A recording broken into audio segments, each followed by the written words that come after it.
하나님께 예배드리기 위해 일주일 중 하루를 구별하여서 이 자리에 나오셔서 예배의 자리에 나온 여러분들을 모두 주님의 이름으로 환영하고 또 축복합니다. 오늘 하나님께서 여러분들에게 주시는 그 말씀을 가지고 일주일 한 주를 그 말씀과 함께 살아가는 여러분들이 되시기를 진심으로 축복합니다. 우리 지난주에는 도움의 돌 에베네셀을 세운 마지막 사사 사무엘을 보았습니다. 이제 사무엘을 끝으로 사사시대가 끝이 나고 사사시대가 막을 내리고 본격적으로 왕정시대에 이스라엘이 돌입하게 됩니다. 마지막 사사였던 사무엘은 하나님의 명령에 따라 12지파 중에서 땅도 가장 작고 규모도 가장 작은 베냐민 지파의 한 청년 사울이라는 청년의 머리 위에 기름을 붓고 그를 왕으로 세웁니다. 이제 드디어 이스라엘에게도 왕이 생깁니다. 그리고 그 첫 왕이 바로 사울이 됩니다. 사실 솔직하게 말해서 하나님은 이스라엘에 왕이 생기는 것을 원치 않으셨습니다. 왜냐하면 하나님 섬기는 것을 왕을 섬기는 것으로 대체하게 될까봐 하나님은 원하지 않으셨습니다. 하나님께서는 12지파가 서로 동맹을 맺고 서로가 서로를 도와가면서 그 위에 군림하는 왕 없이 12지파가 스스로 하나님께서 알려주신 율법들, 그 율법들을 따라서 자율적으로 하나님을 섬기고 자율적으로 그 율법을 따라 서로를 도와가면서 살기를 원하셨습니다. 하나님께서는 10계명, 제1계명, 제2계명, 제3계명에 나오는 것처럼 국가의 왕이, 나라를 군림하는 왕이 여호와 이외의 다른 신처럼 될까봐, 왕이 곧 하나님의 형상처럼 될까봐, 하나님이 아닌 것을 하나님이라고 부르면서 하나님의 이름을 망령되이 일컬을까봐 12지파가 한 왕을 섬기고 한 왕이 12지파 위에 군림하는 이것을 원치 않으셨습니다. 왕을 세우기를 원하시지 않으시는 하나님과는 정반대로 이 12지파 백성들은 엄청나게 왕을 원했습니다. 여러분들이 한번 12지파 중에 한 지파 사람이 되었다고 생각해 보십시오. 다른 나라에는 왕이 있어서 군대가 있어서 그 힘이 있는데 우리나라는 왕도 없어서 맨날 당하기만 하는데 당연히 우리에게도 강력한 왕이 있기를 원하겠지요. 결국 마지막 사사 사무엘은 백성들의 요구를 못 이겨서 베냐민 지파의 사울을 왕으로 세우고 그가 첫 왕이 되었습니다. 왕이 된 처음에는 너무 좋았습니다. 이제 더 이상 다른 나라에게 당하고만 살지는 않았거든요. 여러 전투에서 승리하고 이스라엘에게도 드디어 조직적인 군대가 생깁니다. 그런데 이렇게 잘 나가던 첫 왕 사울 왕이 넘지 말아야 할 선을 넘는 사고가 발생합니다. 이스라엘과 블레셋과의 전쟁 중이었는데요. 사울 왕이 직접 참전한 한 전투가 생각보다 불리하게 흘러갑니다. 그 불리했던 전투에서 일단은 후퇴하고 길갈이라는 장소에서 부상병들을 치료하고 이제 전투식량도 먹고 무기도 수리하면서 다음 전투를 준비합니다. 분위기가 별로 좋지가 않습니다. 전투의 승리의 기세가 영 끌어오르지 않고요. 길갈에서 휴식하고 있는 군인들도 사기가 잘 오르지가 않습니다. 사울 왕은 다음 전투에 임하기 전에 이곳 길갈에서 하나님께 번제물과 하나님께 화목제물을 바쳐서 제사를 드리려고 합니다. 그런데 도무지 제사를 집례할 제사장 사무엘이 오지를 않는 거예요. 1시간, 2시간 정도 늦는 거라면 이해라도 할 텐데 약속한 날짜의 7일이 지나도 오지를 않습니다. 길갈에서 휴식하고 있는 군인들은 술렁술렁거리고 몇몇은 전장을 이탈하기도 합니다. 사울은 지금 너무 답답합니다. 사무엘이 와야지만 제사를 드릴 수가 있는데 말이죠. 지금 분위기도 가뜩이나 안 좋은데 말입니다.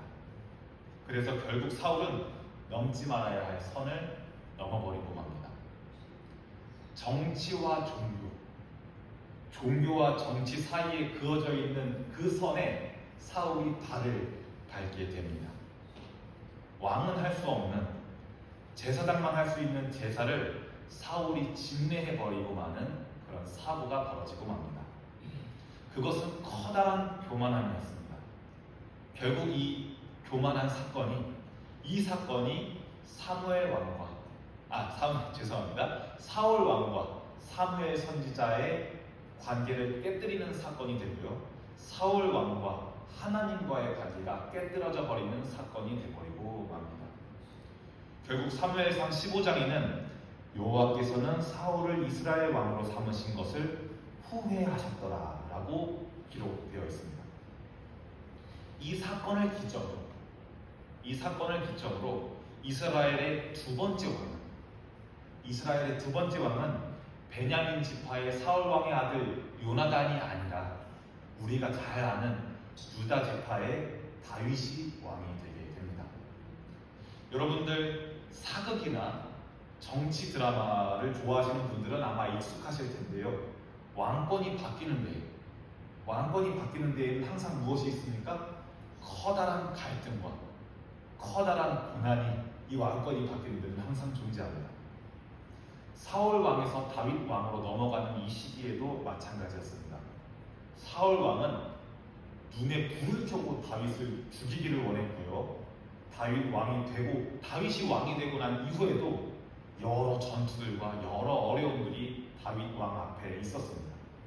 그런데 오늘 우리가 읽은 사무엘하 본문은 이 다윗이 왕위에 오른 다음에 크고 작은 갈등들이 다 끝나고 난 다음에, 이 다툼들이 어느 정도 일단락된 다음에 다윗의 통치가 안정적으로 이루어지고 있는 시기가 바로 오늘 우리가 읽은 성경의 본문입니다.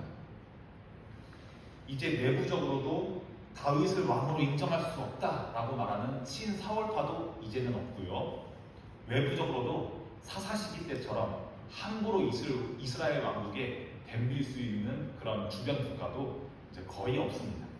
한마디로 지금 이스라엘은 안정기를 지나 전성기에 접어들고 있습니다. 국가도 편안하고 왕권도 편안하고 백성들의 살림살이도 평안합니다.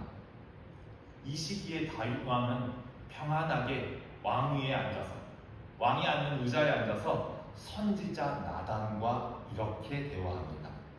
사무엘하 7장 1절부터 3절의 내용을 제가 조금 이해하기 쉽게 우리말 성경으로 읽어보겠습니다.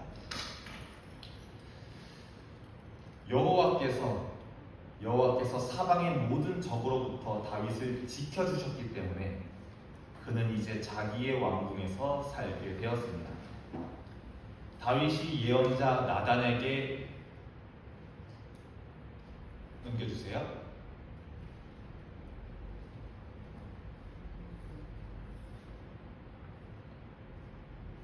네, 잘 안 되는 것 같습니다. 다윗이 예언자 나단에게 말했습니다. 나는 여기 백향목 왕국의, 이 절을 그대로 무시하고 읽겠습니다. 다윗이 예언자 나단에게 말했습니다. 나는 여기 백향목 왕국에 있는데 하나님의 궤는 아직도 장막에 있습니다. 그러자 나단이 왕께 대답했습니다. 여호와께서 왕과 함께 하시니 왕께서 마음에 두신 일이 있다면 무엇이든 그대로 하십시오. 사울 왕에게 사무엘 선지자가 있었다면 다윗 왕 시대에는 선지자 나단이 있었습니다. 다윗 왕이 나단 선지자를 부릅니다.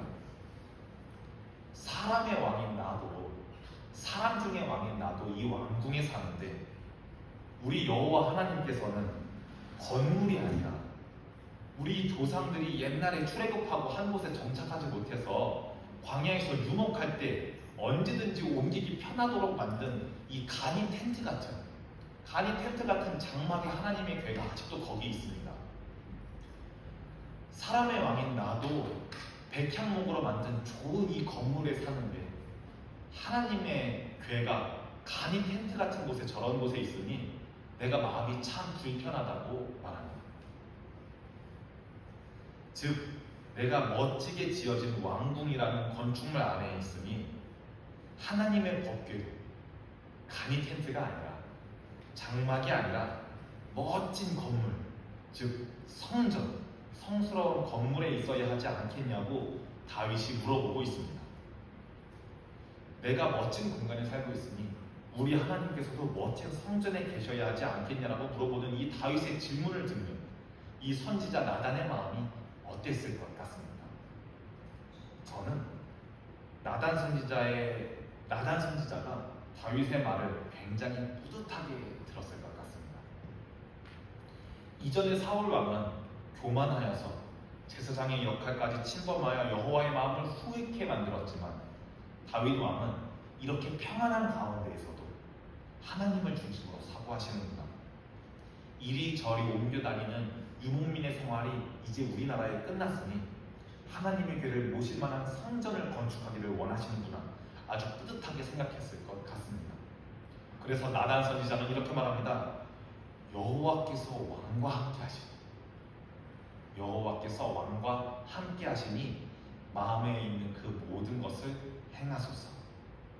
왕께서 마음에 두신 일이 있다면 무엇이든지 그대로 적극적인 지원과 동의의 표시를 나단 선지자가 다윗 왕에게 말합니다. 이 대화가 끝나고 이제 하루가 지나 다윗도 침실로 가고 나단 선지자도 침실로 가서 이제 잠들기 직전입니다.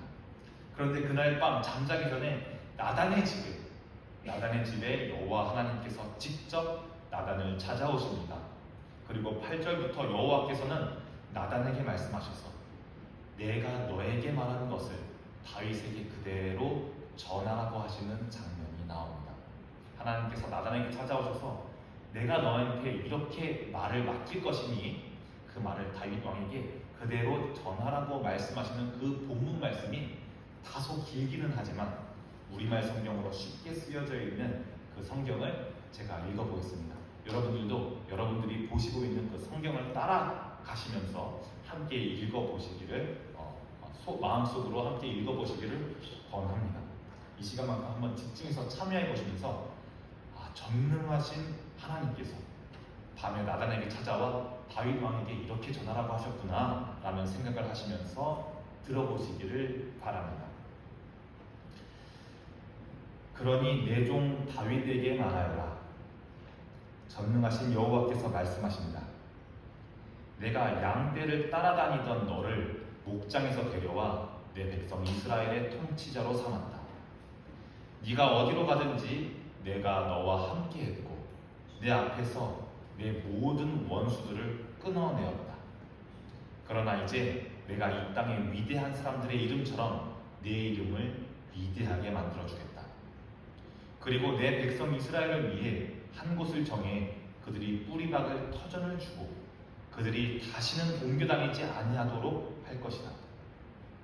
또한 전처럼 악한 사람들이 그들을 더 이상 해치지 못하게 하며 내가 사사들을 세워 이스라엘을 다스리던 때와는 같지 않게 할 것이다. 내가 또 너를 내 원수들로부터 구해내어 평안하게 할 것이다. 나 여호와가 직접 너를 위해 왕조를 세울 것을 선포한다. 네 날들이 끝나고 내가 네 조상들과 함께 잠들 때에 내가 내 몸에서 나올 내 자손을 일으켜 내 뒤를 잇게 하고 내가 그의 나라를 든든히 세울 것이다. 그가 내 이름을 위하여 집을 세울 것이고 나는 그 나라의 보좌를 영원히 세워줄 것이다. 나는 그의 아버지가 되고 그는 내 아들이 될 것이다. 그가 잘못을 저지르면 사람이라는 막대기로 인생이라는 채찍으로 그를 징계할 것이다. 그러나 내 사랑은 결코 그를 떠나지 않을 것이다. 내가 네 앞에서 없앤 사울에게서 내 사랑을 거둔 것처럼 하지는 않을 것이다. 내 집과 내 나라가 내 앞에서 영원히 계속될 것이며 네 보좌가 영원히 서 있을 것이다. 나단은 이 모든 계시의 말씀을 다윗에게 그대로 전했습니다. 아멘. 이것이 바로 다윗 언약입니다. 하나님께서 다윗에게 해주신 약속입니다. 이전에 아브라함에게 하셨던 것, 이전에 이삭에게도 하셨던 것, 이전에 야곱에게도 하셨던 것, 이전에 모세에게도 하셨던 그 언약을 다윗에게도, 하나님께서는 다윗에게도 하고 계십니다. 다윗과 약속을 하신 거예요. 이 다윗의 언약을 두 가지로 요약하자면 이렇습니다. 9절에 너 다윗, 내가 너를 위대하게 만들었다. 너를 통해 왕조를 세우겠다고 하십니다. 선왕 사울왕, 1대 왕 사울왕은 왕조를 세우지 못합니다. 자기 아들 요나단 왕자가 왕이 되지 못하잖아요. 사울왕 1대에 그 왕조가 끝나버립니다. 하지만 사울 왕조가 1대에 끝난 것처럼 그렇게 하지는 않겠다고 하나님께서 말씀하십니다. 너 유다 지파의 자손들로 너의 왕조를 이끌겠다고 하십니다. 두 번째 약속은 12절 이후부터 남아 있습니다. 너도 물론 나이가 들면 너의 조상 곁으로 돌아가겠지만 너의 아들이 그 나라를 든든하게 세울 것이다. 솔로몬이죠. 네가 성전을 짓고 싶다고 했는데, 네가 성전을 짓고 싶다고 나단 선지자에게 말했는데 그건 안 되고 너의 아들 솔로몬이 성전을 건축할 것이라고 약속하십니다. 또 아주 특이한 약속도 하시는데요. 너의 아들을 내가 입양하겠다는 말처럼 들리는 말씀을 하십니다. 내가 그의 아버지가 되고 내가 너의 아들의 아버지가 되고 너의 아들이 나의 아들이 될 것이라는 말씀을 하십니다. 다윗, 너의 아들이 하나님의 아들이 될 것이라는 말씀을 하십니다. 그리고 너의 아들이 잘못을 해도, 죄를 짓고 잘못을 해도 마치 부모님이 자녀를 훈육하고 혼내는 것처럼 사람이라는 따끔한 매와 인생이라는 쓴 채찍으로 그를 징계할 것이라고 말씀하십니다. 하지만 사랑을 거두어 가지는 않고 계속해서 사랑할 것이라고 말씀하십니다. 절대로 사울 왕을 세우고 후회한 것처럼, 사울에게서 사랑을 거둔 것처럼 하지는 않을 것이라고 말씀하십니다. 이것이 두 번째 약속입니다. 자, 하나님께서 다윗에게 하신 이 약속을 끝까지 지키셨을까요? 지키셨을 것 같습니까? 안 지키셨을 것 같습니까? 지키셨을 것 같아요? 하나님은 약속을 절대로 어기시는 분이 아닙니다. 왜냐하면 하나님은 온전하게 신실하신 분이기 때문입니다. 신실하다는 단어를 우리가 평소에 사용하지 않아 그렇게 익숙한 단어는 아닌데요. 우리말로 하면은 참 잘 맞는 단어가 있습니다. 하나님은 온전하게 의리 있는 분입니다. 내가 그런 약속도 했었었나? 하시는 분이 아니라 그 약속을 나는 까먹었을지 몰라도, 나는 그 약속을 파기했을지 몰라도 하나님은 그 약속을 끝까지 지키십니다. 이런 면을 보고 우리는 하나님께서 참으로 신실하시다, 우리 하나님은 신실하시다, 이렇게 고백합니다. 다윗의 이름을 위대하게 하시겠다는 첫 번째 약속, 지금까지도 지키셨습니다. 다윗 왕조를 정말로 위대하게 만드십니다. 사울 왕은 자기 때의 그 왕조가 끝나버리죠. 하지만 다윗 왕조는 남유다가 멸망하는 마지막 왕 시드기야 왕까지 다윗 왕조, 유다의 왕조가 끊이지 않고 이어집니다. 두 번째 약속도 역시 끊어지지 않고 끝까지 지키십니다. 하나님께서는 다윗의 아들이 성전을 짓게 하시겠다는 그 약속을 지키십니다. 정말로 다윗의 아들 세 번째 왕 솔로몬이, 지혜의 왕이라 불리는 그 솔로몬이 13년이라는 기간 동안 하나님의 법궤를 모실 성전을 완공하게 됩니다. 하나님의 법궤를 모실 성전을 완공하게 됩니다. 그런데 이 지혜의 왕 솔로몬도 결국에는 사람이기 때문에 통치 말기에는 이방 여인에게 빠져 여러 왕비를 주는, 여러 이방 여인과 혼인하는 그런 잘못을 저지르기는 합니다. 그래도 하나님께서는 사울 왕을 버리셨던 것처럼 솔로몬을 버리지는 아니하십니다. 왜냐하면 하나님께서는 내가 그의 아버지가 되고 그가 나의 아들이 될 것이라고 말씀하셨거든요. 솔로몬을 하나님의 아들로 삼으신 겁니다. 그래서 솔로몬이 죄를 지었어도, 하나님을 떠났어도 잘못했어도 버리지 아니하시고 부모가 자녀를 혼내는 거지. 부모님이 아들을 혼내고 부모님이 딸을 혼내는 것처럼 사람이라는 매와 인생이라는 채찍으로 솔로몬을 강하게 훈계하십니다. 이 언약은 이 두 번째 언약도 다윗의 자손들에게 계속해서 이어집니다. 다윗의 자녀가 곧 하나님의 자녀가 되는 것입니다. 그런데 이 약속이 전 세계적으로 시간이라는 제약을, 공간이라는 제약을 초월하여 성취되는 사건이 있습니다. 바로 하나님이면서, 하나님 그 자체이면서 동시에 하나님의 아들이 다윗의 자손으로 오시는 사건이 발생합니다. 그리고 그 예수님께서 죽으심으로 온 인류가 하나님의 자녀가 되게 됩니다. 지금 여기 있는 우리도 그의 아들이 되고 하나님께서 우리를 그 자녀로 삼아 주신 것입니다. 다윗의 언약 아래에서 말입니다. 그래서 우리는 지금도 예수님의 이름으로 하나님께 기도할 수가 있고, 그래서 지금 우리는 예수님의 이름으로 하나님께 찬양할 수 있고, 예수님의 이름으로 모여서 여기서 예배를 드리고 있습니다. 즉 우리도 하나님의 자녀로 살아가면서 그 약속을 지금도 성취해 나가고 있습니다. 이 정도 약속은 지켜줘야, 신실하다, 온전하게 신실하다라고 표현할 수 있는 것 같습니다.